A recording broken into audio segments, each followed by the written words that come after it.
Hi, my name is Sara.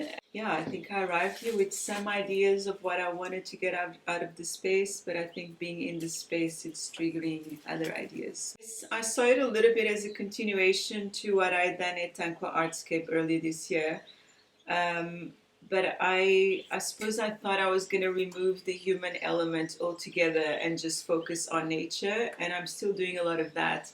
But Jane happens to be here as a facilitator, and we started talking, and I think we were feeling similar things around the space. And I think this idea of being lost and trying to look for some sort of, I wouldn't say answers, but maybe more like a connection, and but also being lost because maybe we're not paying attention to the right things. Hi, my name is Jane Mpholo. I am here this time around as a facilitator.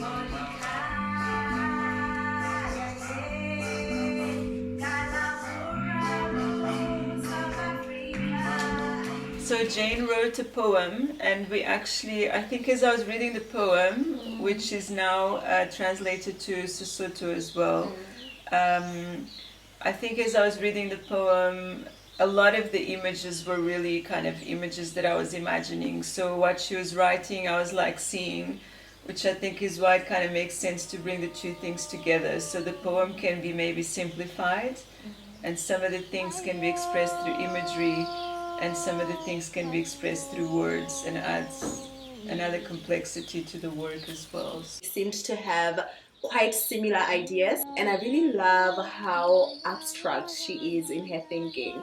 I think literal, I think show and tell, and she has just challenged me to sometimes let the visuals say the words for you.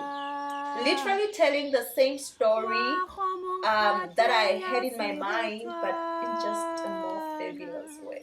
The video art piece is actually very Jane centered in a way. There's a lot of nature, but there's also a lot of Jane in it. So I think it's become, once again, maybe more the relationship between humans and this sort of environment. That idea of paying attention to what's around us, paying attention, grounding ourselves, and being present.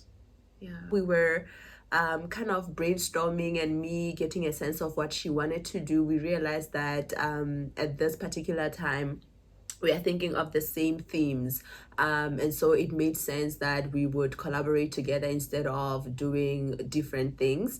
And it's been quite an adventure. I mean, it's very beautiful for me because I'm used to the hectic space of theater where words mean everything, where gestures and expressions, like everything is just like so over the top. So to be able to work with Sara, who really loves the idea of just really being existent in the space and connecting in the most subtle but powerful way, has been so beautiful for me. You know, some shots, for example, where I had to look up at the sky or to look around and everything, that's something that I wouldn't necessarily do. So it really got me to a space of really appreciating nature and going all in a way that I normally wouldn't. So the lens I've been playing with, it's been a lot of fun. It's a lens that's, I guess, it's an old projector lens that's been adapted so I can use it on camera. I suppose it's like a remake of a lens from like the 19th century.